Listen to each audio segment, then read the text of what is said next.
The dream police, they live inside of my head. Oh yeah, the guy was starting to talk. Hey, you're watching SOS. I am Stasar Badass. And Sippy cup.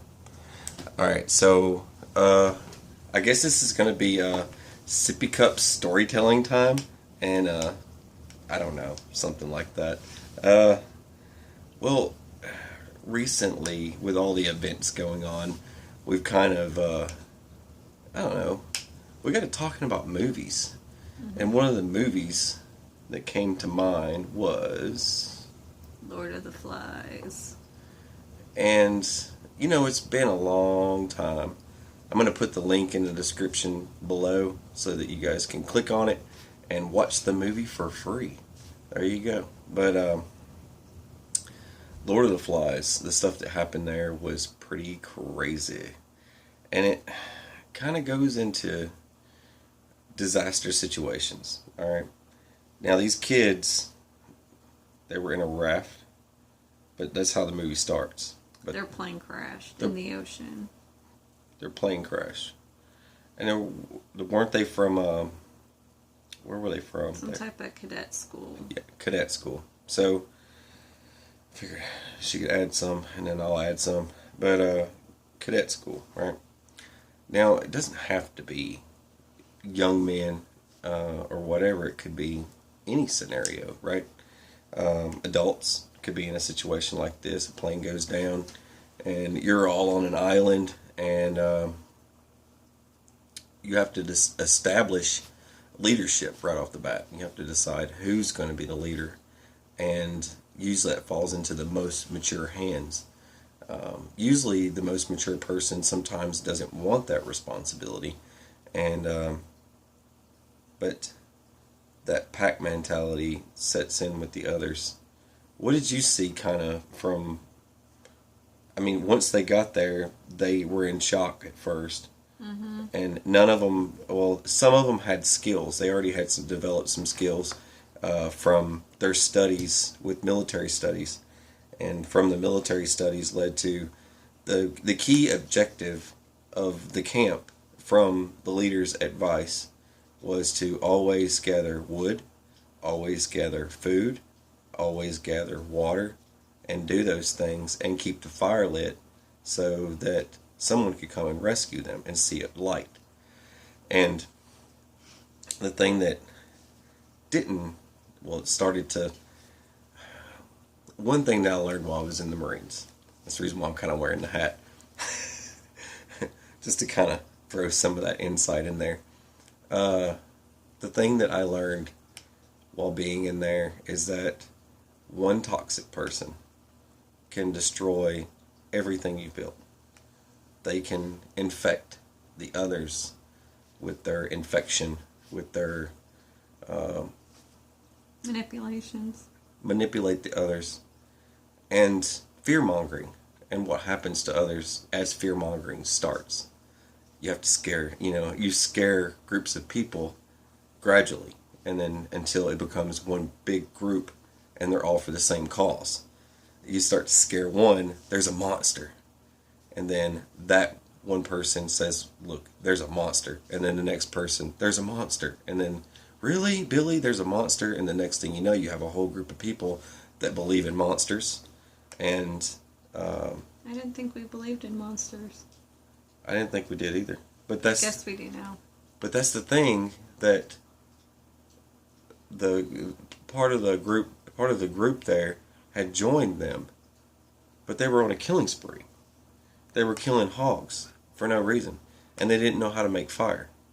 They couldn't make fire, and then they had hogs. And then the sensible one, the only sensible person on the island with them was Piggy. Was it Piggy? Mm-hmm. And then they killed Piggy. And, well, they killed another one too. Right. You want to add some of this? Well, the two groups, I mean, it's basically split up into your savages and then your civilized people.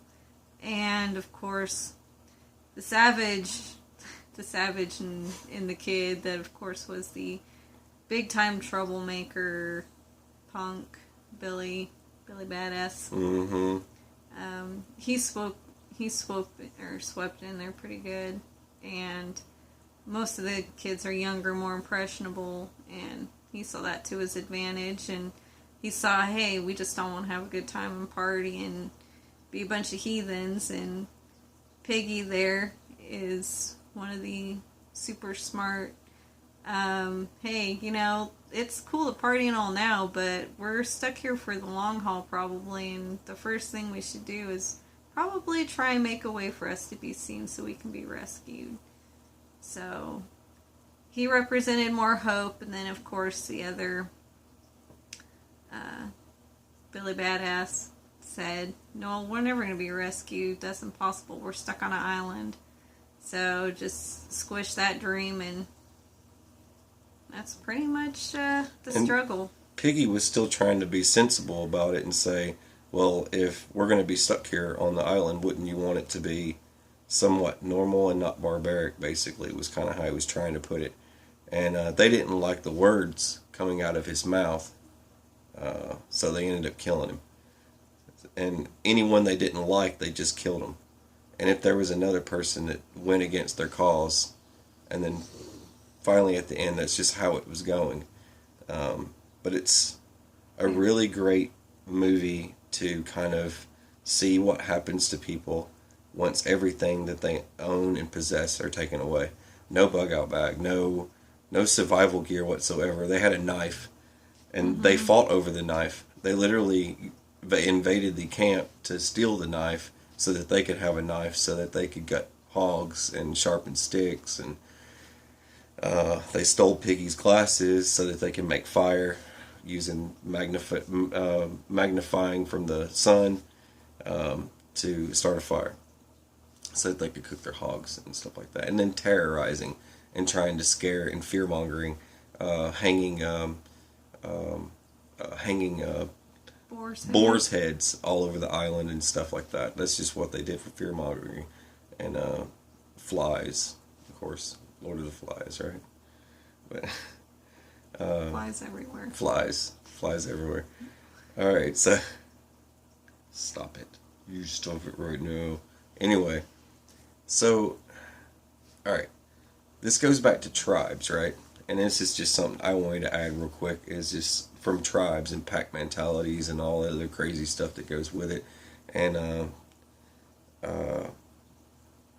sometimes, well, if there's no way of disciplining people, alright, and you're in a savage environment, if it's savage, then it's going to be savage punishment. It's not going to be, well, you're going to go to jail. Judge, jury, executioner. Like African Bambaataa in the Zulu Nation, in those tribes, if someone fell out, they got speared to death. And that's a great read if you ever find a book on that. But yeah, if you were the weak, you just got killed. If you talked against them, spoke against them, anyone that did anything like that would just die. They just kill them off. It's amazing how fast we can go from being such a civilized nation, and then you throw in just certain elements that take away all of our comforts and put us in an environment where we're tired and scared and afraid, and how those people can creep in and completely just flip things around to where we're not civilized, and now we're acting like a bunch of savages, not thinking for ourselves and just playing into just our escalation of fears, and it's just gets to be a mess. And that's what would happen in any situation. I mean, I'm assuming, because once everyone starts losing, well, for example, like I was talking about tangible items, once everyone starts losing all that stuff, it's gone. You're not wiping your butt with toilet paper anymore, and that's supposed to be normal. There's a lot of things. You're wearing the same clothes every day, and you've got to wash the same clothes. You've completely out of clothes. There's no clothes anymore. All the other items, just picture just you. That's all that's left is you. And then pretty much primitive living after that, and you have no idea how to do it. But you just start doing it, and you just start learning. That's pretty much the way you would start over. But then to save you, there's a group that knows what they're doing, so you just join up with that group because you know that they're going to save your life or keep you alive, and all you got to do is just listen to them and do what they say, even if that means harsh punishment or picking on you or bullying you. They might stand around you in a crowd, just beating the crap out of you for hours, just to prove a point, just because they can, because they're bored, and they just beat you to death, and be like, yeah, that was fun, yay. Now let's go do something else. Let's go kill something. So that's the way those groups will be. You know, I asked her to talk about, alright, she's got some really cool history stuff, and I just wanted to share it with you guys, and it's all her, and it's stuff that she studied, so come on, I'm not putting you on the spot. I'm not putting you on the spot. Okay. So it's just a little report type deal, and I thought it was really cool. I thought it was really neat, and everything going on with Russia and everything. I just thought it was really neat to hear a little bit of history about Russia, and she had a little bit of insight into that, and I thought that'd be cool to share with you guys. So, take it away, Sippy. Take it away, Sippy Cup. Well, I had to do a report for my humanities class about Russia, how Russia was created, and basically it came down, it was just a bunch of scattered Scandinavian tribes, and it wasn't until when the Vikings came over about late 8th century that they don't know if they were invited to rule over all the tribes or if they kind of took over, but anyways, it ended up they came and kind of colonized all these scattered tribes, and it was just kind of interesting on how they finally kind of grouped that whole area together. And of course some tribes didn't like it, and they kind of just kept out into the woods and just said, nope, not for me. I'd rather hunt, and that's it. That's all some of these tribes did, is they'd hunt. They wouldn't even breastfeed the babies. They actually took the bone marrow out of their kills and they fed that to the babies. And the women, they would put the babies in a sack that they made from the fur, and they would tie them and string them up in a tree, and they would go hunting with the men. And they pretty much made their own tools, from bones, and sewed from the sinews of intestines and stuff from their kills. And when the Roman historians found these tribes were still doing this, they were shocked. They couldn't believe that these people were still pretty much untouched, and they lived the life of the hunters for the most part. And another interesting point that I found from doing my research is how Kiev is all mixed up with Russia, and that part of the world is just, it's always been fought over ever since basically anybody stumbled upon it from Russia came and saw Kiev, and then they called it Kiev Rus. And then when the Mongolians, of course, came over into that side, they fell in love with the land, and they pretty much torched everybody out of it. They burned everybody out of there. They said, no, this is our land. We're keeping it, and we're just going to burn all y'all. So it's been fought over a lot. And so that's why it's kind of a mess right now, is Russia, in my perspective, still seems like they are taking their roots and they're saying, no, we're tied to this part of the country, and this is part of our land. So it's just a jumbled mess, and I feel bad for Kiev and the people who live there, because everybody's always wanted a piece of them. So I think that's pretty much my little... That's pretty much it. History on Russia. It's just crazy. And it took them the longest time. And what was we were talking about how he had to choose from Islam or... Oh, Vladimir the Great. He was the Russian leader the Viking leader, I should say, that saw that they needed to keep up with the times, because you had You had the Roman civilization from the Byzantine Empire, and Constantinople was pretty much just below Russian territories. So he decided between two religions, either being Islamic because he liked the thought of having many wives, but they couldn't drink. And we know how Russians like to drink. So he chose Christianity as the way to go to get his countrymen more civilized. And Kiev was also a major trade route between the Byzantine Empire and Russia. So that's a little tidbit. It's crazy, isn't it? Information. Oh, it's just, and I don't know. It's just crazy history. It's the conversions of different lifestyles and changes, and man, could you imagine people like that just being dropped into that environment? Sometimes I'm watching the news and I see these people, just these hippies talking, and I just want to see them dropped into an environment like that, just barbarian style, and just see, oh my God, you know what I mean? Yeah, that'd be crazy. Well, I thought another funny piece of history that I learned was how the Mongolians, after they defeated their enemies in battle, well, at least what they did to the princes of Russia is after they captured them, they would put them into a sack and they would bury them, and then they would build a platform on top where they buried them, and they would have a feast and basically party on top of it. Yep. So, as you're dying, you can hear the dancing feet of the Mongolians. And that's where all the super cool platforms come from. Mm-hmm. But anyway, it's pretty crazy. I think that's about all we got. You got any more savage stories you want to talk about? Anything you want to add to the Lord of the Flies?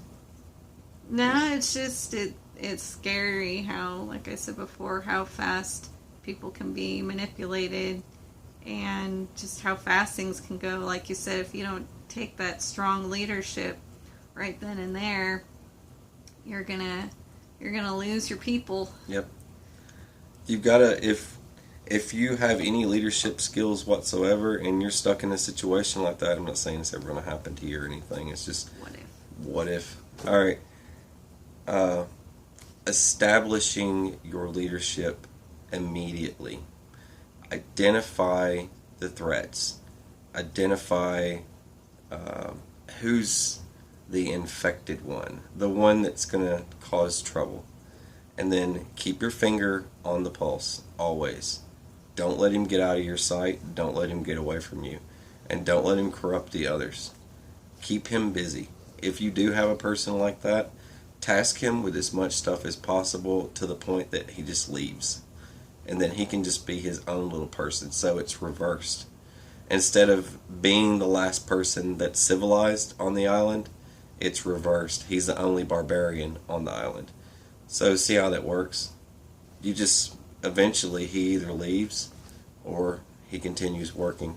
But you keep him busy and keep him from corrupting the others. Always keep them busy. Because if once you stop, they go corrupt. And then they corrupt the others. And then they're all infected. And then they're trying to kill you. Keep that in mind. Yep. That's pretty much it. Hey, you're watching SOS. I hope you enjoyed this talk. Storytime at Sippy Cup. I know you like that. It's pretty funny. Anyways, Storytime with Sippy Cup. I'm Staff Sergeant Badass. Sippy Cup. All right. Guys, gals, take it easy.